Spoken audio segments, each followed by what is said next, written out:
ചരിത്രപ്രസിദ്ധമായ പുതിയകോട്ട മഖാമുറുസ് 2026 ഏപ്രിൽ 13 വരെ വിവിധ പരിപാടികളോടെ നടത്തപ്പെടുകയാണ്. അതിൻ്റെ ഭാഗമായിട്ട് ഇന്ന് ജുമാ നിസ്കാര ശേഷം ഉറുസ് കമ്മിറ്റിയുടെ ചെയർമാൻ ഹനീഫ് കുവൈത്ത് പതാക ഉയർത്തും. മക്കാം സിയാറത്തൊക്കെ നടക്കും. അതിൻ്റെ ദൃശ്യങ്ങൾ നിങ്ങൾക്ക് കാണാം. എന്തായാലും ഈ ചടങ്ങിലേക്ക് നിങ്ങളെല്ലാവർക്കും സ്വാഗതം ചെയ്യുന്നു. പതാക ഉയർത്തുന്നതും അതുമായി ബന്ധപ്പെട്ട് പതാക പുതിയകോട്ട ജുമാ മസ്ജിദിൽ നിന്ന് മക്കാമിലേക്ക് നമ്മുടെ ജമാഅത്ത് ഭാരവാഹികളും ഉറൂസ് ഭാരവാഹികളും മഹല്ല് അംഗങ്ങളൊക്കെ ഈ പതാക വഹിച്ചുകൊണ്ടുള്ള ഒരു യാത്രയും നമുക്ക് കാണാം.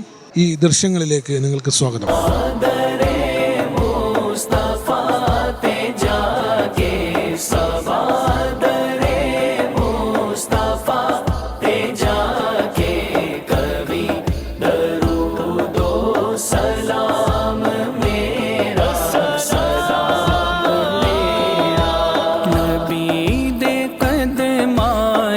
सर झुका के नबी दे कदमाच सर झुका के कभी दरूदो सलाम मेरा सलाम मेरा सलाम अलैका ले जाए सवादरे सलाम अलैका ले जाके कभी दरूदो सलाम मेरा सलाम मेरा तू लेके बोसा ओ जालियादा तू लेके बोसा ओ जालियादा ओ जालिया कर मवालियादा ओ जालिया कर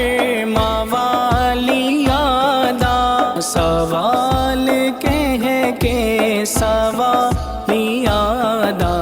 कभी दरूदो सलाम मेरा सलाम मेरा सवादरे मुस्तफा ते जाके सवादरे मुस्तफा ते जाके कभी दरूदो सलाम मेरा सलाम मेरा हवाए कितना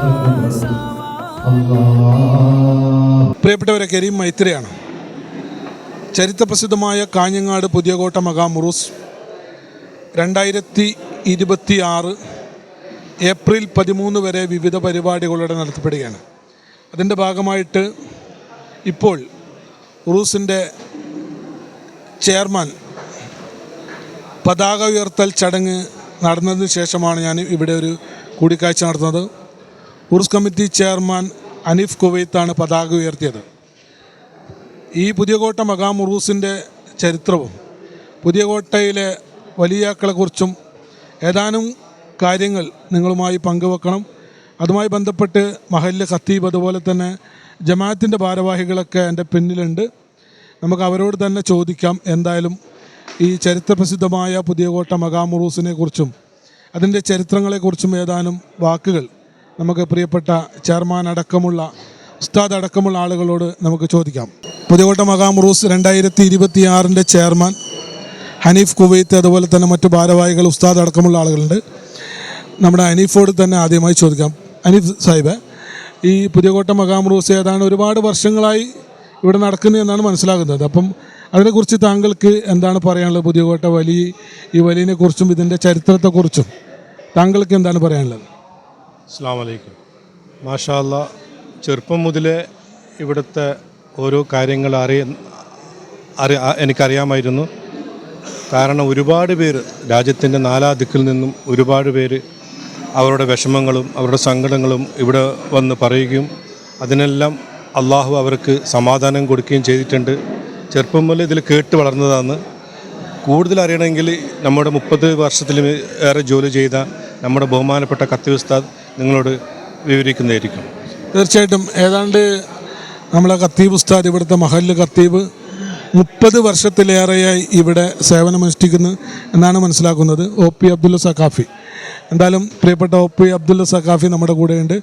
പ്രിയപ്പെട്ട ഉസ്താദ്, എന്താണ് ഈ ഉറൂസിനെ കുറിച്ചും നമ്മുടെ പുതിയോട്ട മക്കാമിനെ കുറിച്ചും താങ്കൾക്ക് എന്തായാലും കൂടുതൽ ഇതിനെക്കുറിച്ച് അറിവുണ്ടാകുമെന്നാണ് മനസ്സിലാക്കുന്നത്. പ്രിയപ്പെട്ട ഉസ്താദിന് എന്താണ് പറയാൻ? ഇവിടെ മക്കാമിനെ കുറിച്ച് പറയുന്ന നേരം ഒരു ലിഖിതപരമായ രേഖകളൊന്നും ഇല്ലെങ്കിലും അവിടെ മക്കാമിൽ എഴുതപ്പെട്ട 799 എന്നുള്ള കൊല്ലവർഷം നമ്മൾ പരിഗണിക്കുമ്പോൾ അതിലുള്ള ചില ചരിത്രങ്ങൾ നമുക്ക് മനസ്സിലാവുകയാണ്.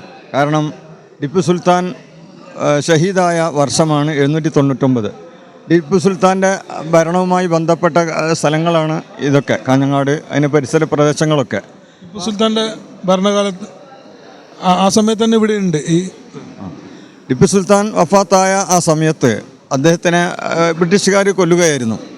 അപ്പോൾ അതിനാൽ ഉണ്ടായ ലഹള, അതിൻ്റെ പ്രതിഷേധം നാട്ടിൽ ആളിക്കത്തുകയും അങ്ങനെ അവർക്കെതിരെ, ആ ലഹളക്കാർക്കെതിരെ ബ്രിട്ടീഷ് പട്ടാളം വെടിവെപ്പും മറ്റ് ദ്രോഹപരമായ പല കാര്യങ്ങളും നടത്തിയപ്പോൾ അതിൽ ഷഹീദായ ആളുകളും അതുപോലെ തുർക്കിയിൽ നിന്നൊക്കെ വന്ന ഒരുപാട് ആളുകളെ അവർ കൊണ്ടുവന്നിരുന്നു.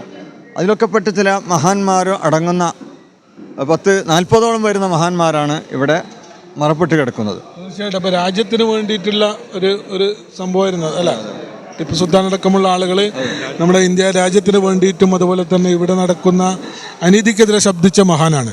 അപ്പോൾ ആ ടിപ്പു സുൽത്താൻ്റെ കാലത്ത് തന്നെ രാജ്യത്തിന് വേണ്ടിയിട്ട് ഇവർ ജീവിതം ബലിയർപ്പിച്ച ആളുകളാണ് അവർ. പ്രസക്തമായ ഒരു കാര്യമാണ് നമ്മളോട് പങ്കുവച്ചത്. നമ്മുടെ ഇവിടുത്തെ സറുസ്താദ് ഷെരീഫ് അസ്ഹദി നമ്മുടെ കൂടെയുണ്ട്. എന്തായാലും അദ്ദേഹത്തോട് നമുക്ക് കുറച്ച് കാര്യങ്ങൾ ചോദിക്കാം. എന്താണ് ഈ ഉറൂസിനെ കുറിച്ച് താങ്കൾക്ക് പറയാനുള്ളത്? ഉറൂസ് നമുക്ക് ഈ നാട്ടുകാർക്ക് മൊത്തം എല്ലാവർക്കും ആത്മീയ ആനന്ദം നൽകുന്ന ഒരു സ്ഥലമാണിത്. പൊതുവേ മക്കാമുകൾ എന്ന് പറയുന്നത് മനുഷ്യൻ്റെ ടെൻഷനൊക്കെ വരുമ്പോൾ മഹാന്മാരായ ആളുകളുടെ ചാരത്ത് നമ്മൾ വന്നിരിക്കുമ്പോൾ നമുക്ക് കിട്ടുന്നൊരു ആത്മീയ ആനന്ദമാണ്. അപ്പോൾ ഇതിനെ സംബന്ധിച്ചിടത്തോളം ഇവിടെ ഫക്കീർ തക്കി വലിയുള്ളതിൻ്റെ കൂടെ ഒരുപാട് കാണപ്പെടുന്ന ഏകദേശം 13 വലിയ കബറുകളും അതുപോലെ തന്നെ ചെറിയൊരു കുട്ടിയുടെ അടക്കം ഏകദേശം 14ഓളം കബറുകളാണ് നമുക്കിവിടെ ചുറ്റും കാണുന്നത്. അതിന് പുറമെ ഒരുപാട് ആളുകൾ 10-26 ആളുകൾ ഇതിന് പുറമേ ഉണ്ടുമെന്നൊക്കെയാണ് നമ്മൾ വിശ്വസിച്ചു പോകുന്നത്. ആ തരത്തിൽ കാഞ്ഞങ്ങാട് കാസർഗോഡ് എന്നൊക്കെ പറയുന്നത് ചരിത്രപരമായിട്ട് നമ്മുടെ സ്വാതന്ത്ര്യ സമര കാലഘട്ടവുമായി ബന്ധപ്പെടുമ്പോൾ നമ്മുടെ ബേക്കൽ കോട്ട അങ്ങനെ ഈ പരിസരങ്ങളൊക്കെ ഏകദേശം ടിപ്പു സുൽത്താൻ്റെ ആ ഒരു ഭരണ കേന്ദ്രങ്ങളായതുകൊണ്ട് തന്നെ ഖതീബ് ഉസ്താദ് പറഞ്ഞതുപോലെ നമ്മളിപ്പോൾ ഗൂഗിൾ സെർച്ച് ചെയ്താൽ പോലും ചിലപ്പോൾ ഇതിൻ്റെയൊക്കെ കഥകൾ കൃത്യമായിട്ട് ചിലപ്പോൾ എഴുതി വെച്ചിട്ടുണ്ടെങ്കിൽ അതിൻ്റെ ഭാഗമായിട്ടൊക്കെ നമുക്കത് വായിച്ചെടുക്കാൻ പറ്റും പുതിയൊരു കാലഘട്ടത്തിൽ പോലും. കാരണം ഇതൊരു നിഷേധിക്കാൻ പറ്റാത്ത തരത്തിലുള്ള ഒരു പൊരുളായി, ഒരു സത്യമായിട്ട് ഇൻഷാ അല്ലാഹ് നമ്മുടെ മുമ്പിൽ നിലനിൽക്കുകയാണ്. ഏതായിരുന്നാലും ആ ഒരു ചരിത്രത്തിൻ്റെ പിൻബലവും അതുപോലെ തന്നെ നമുക്കിവിടെ കിട്ടുന്ന ഒരു ആത്മീയ ആനന്ദമൊക്കെയാണ് നാം ഇതിൻ്റെ പിന്നാലെ കൂടുന്നതും പ്രവർത്തിക്കുകയൊക്കെ ചെയ്യുന്നത്. ഏതായാലും സർവശക്തൻ ജാതി മത ഭേദമന്യേ എല്ലാവർക്കും ഒരു ആശാകേന്ദ്രമാണ് പുതിയകോട്ട എന്ന് പറയുന്നത്. അതിനെയൊക്കെ ഏറ്റവും ആളുകളൊക്കെ ആകർഷിക്കുന്നത് ഈ മക്കാമും പരിസരമൊക്കെയാണ്. ഏതായിരുന്നാലും അതിൻ്റെ പിന്നിൽ പ്രവർത്തിക്കാൻ നമുക്ക് സർവശക്തന് വലിയൊരു തൗഫീഖാണ് നൽകിയത്. നമ്മുടെ എല്ലാ പരിപാടികളും അല്ലാഹു തആല വിജയിപ്പിച്ചു തരട്ടെ എന്നാണ് പ്രാർത്ഥിക്കുന്നത്. പുതിയോട്ട ജമാഅത്തിൻ്റെ പ്രസിഡന്റ് മൊയ്തീൻ കുഞ്ഞി പള്ളിവളപ്പിൽ, അതുപോലെ തന്നെ മറ്റു ഭാരവാഹികൾ, അതുപോലെ തന്നെ ഉറൂസ് കമ്മിറ്റി ഭാരവാഹിയായ നമ്മുടെ ഫൈസൽ പോളി അടക്കമുള്ള ആളുകളൊക്കെ ഉണ്ട്. എന്തായാലും ജമാഅത്തിൻ്റെ സെക്രട്ടറിയായ നമ്മുടെ കരീം കുഷാലിനോട് ഈ ഉറൂസിനെ കുറിച്ച് 2 വാക്ക് ചോദിക്കാം. അദ്ദേഹം ചുരുങ്ങിയ വാക്കുകൾ കൊണ്ട് പറയുന്നതായിരിക്കും. ഓക്കെ, എന്തായാലും കരീം, പ്രിയപ്പെട്ട കരീം, എന്താണ് ഈ ഉറൂസിനെ കുറിച്ച് താങ്കൾക്ക് പറയാനുള്ളത്? ഉറൂസിനെ കുറിച്ച് നമ്മൾ പറയുകയാണെങ്കിൽ ഇന്നലെ നമ്മൾ ഔദ്യോഗിക പരിപാടി ആയെങ്കിലും അതിൻ്റെ പ്രാധാന്യം ഇന്ന് പതാക ഉയർത്തൽ ചടങ്ങാണ്. ഈ പതാക ഉയർത്തലിനെ സംബന്ധിച്ചിടത്തോളം ഒരു കാലഘട്ടത്തിൻ്റെ ചരിത്രം എടുത്ത് പരിശോധിച്ചാൽ നമ്മുടെ ജമാഅത്ത് പള്ളിയിൽ നിന്നും ജുമാ നമസ്കാരം കഴിഞ്ഞതിന് ശേഷം ഉറൂസ് കമ്മിറ്റി ഭാരവാഹികളും ജമാഅത്ത് കമ്മിറ്റി ഭാരവാഹികളും അതുപോലെ തന്നെ മഹൽ നിവാസികളൊക്കെ അവരുടെ അകമ്പടിയോടുകൂടി ഈ മഖാമിൽ വന്ന് അവിടെ സിയാറത്ത് ചെയ്ത് ആ കൊടി അവിടെ ഉയർത്തുന്ന ഒരു ചടങ്ങാണ് ഇതിൻ്റെ പ്രാധാന്യം. ഏറ്റവും വലിയ മർമ്മപ്രധാനം. അപ്പോൾ അതുപോലെ തന്നെ ഒരു കാലഘട്ടത്തിൽ നമ്മൾ അലാമി പള്ളിയിൽ നിന്ന് ഞങ്ങളൊക്കെ ഏതൊരു തലമുറയ്ക്ക് മുമ്പ്, നേരത്തെ ഖത്തീബ് ഉസ്താദ് സൂചിപ്പിച്ചതുപോലെ ടിപ്പു സുൽത്താൻ്റെ കാലത്ത് മുതൽ തുടങ്ങിയത്. അപ്പോൾ അത് ഘോഷയാത്രയായിട്ട് അലാമി പള്ളിയിൽ നിന്നാണ് ഘോഷയാത്രയായിട്ട് ഉറൂസിന് കൊടിയേറ്റത്തിന് വരൽ. അപ്പോൾ അന്ന് വളരെ നിർണായകമായ ചടങ്ങുകളോടുകൂടിയാണ് ഉറൂസിൻ്റെ പരിപാടിക്ക് തുടക്കം കുറിക്കുന്നത്. ഇന്ന് ഇപ്പോൾ നാം സൂചിപ്പിച്ചതുപോലെ പുത്തംപാതികളുടെ ചില പ്രശ്നങ്ങളൊക്കെ വന്നാൽ അതിനെ തടയിടുന്ന ഒരു പ്രവണതയാണ് കാണാൻ സാധിച്ചത്. ഏതായാലും ഇവിടുത്തെ ഔലിയാക്കന്മാരെ സംബന്ധിച്ചിടത്തോളം വളരെ ശക്തമായ ഒരു ഭാഷയിൽ പറഞ്ഞാൽ, അതായത് പഴയ ചരിത്രങ്ങൾ നമുക്ക് കുറേ പഠിക്കാനുണ്ട്. അതുപോലെ തന്നെ ഇതിൻ്റെ ചരിത്രങ്ങൾ തലമുറ മനസ്സിലാക്കി അവർ അതനുസരിച്ച് പ്രവർത്തിക്കണം. ഇപ്പോഴത്തെ കാലഘട്ടത്തിൽ എന്ന് വെച്ചാൽ ഈ ഉറൂസൊക്കെ തലമുറകൾ ഇപ്പോഴും മനസ്സിലാക്കുന്നില്ല എന്നതാണ് യാഥാർത്ഥ്യം. അപ്പോൾ അതുകൊണ്ട് നമ്മൾ ചെയ്യുന്ന കാര്യങ്ങൾ വളരെ ഇത് നമ്മളെ തലമുറക്ക് ഇത് മനസ്സിലാക്കണം. ഇനി തലമുറക്ക് ഇത് മനസ്സിലാക്കാൻ കഴിയുന്നില്ലെങ്കിൽ പിന്നെ കുറേ വർഷങ്ങളൊക്കെ കഴിഞ്ഞ് കഴിഞ്ഞാൽ അങ്ങ് ദൂരം പോയി കഴിഞ്ഞെങ്കിൽ ഈ ഉറൂസ് പരിപാടിയൊക്കെ തനിയെ ഇല്ലാതാവും. അപ്പോൾ അതുകൊണ്ട് ഇതിൻ്റെ ചരിത്ര കഥകൾ നമുക്ക് ജനങ്ങൾക്കും നമ്മളെ ഇന്നത്തെ തലമുറക്കും അത് പ്രചോദനം കൊടുക്കുന്നതിന് വേണ്ടിയിട്ടുള്ള എല്ലാവരുടെ ഭാഗത്തുനിന്നും ശ്രമം ഉണ്ടാവണം. തീർച്ചയായിട്ടും. എന്തായാലും വളരെ നല്ല വാക്കുകൾ. പുതിയകോട്ട ജമാഅത്തിൻ്റെ ജനറൽ സെക്രട്ടറി ഹംസ പുതിയകോട്ട നമ്മുടെ കൂടെ ഉണ്ട്. എന്തായാലും അദ്ദേഹത്തോട് നമ്മുടെ ഉറൂസിനെ കുറിച്ച്, പുതിയകോട്ട മഖാം ഉറൂസിനെ കുറിച്ച് അദ്ദേഹത്തോട് രണ്ട് വാക്ക് ചോദിക്കാം. എന്താണ് പ്രിയപ്പെട്ട ഹംസ സാഹിബ് പറയാനുള്ളത്? ഇവിടുത്തെ നടന്ന ഈ ഉറൂസ് എന്ന് പറഞ്ഞത് ഫക്കീർ തക്കീർ വലിയുള്ളാഹിയുടെ പേരിൽ 1964 ഇവിടെ ഉറൂസിൻ്റെ ആരംഭം ഉണ്ടായത്. 64. അതിനു മുമ്പ് സിയാറത്തുകൾ മാത്രമേ ഉണ്ടായിരുന്നുള്ളൂ.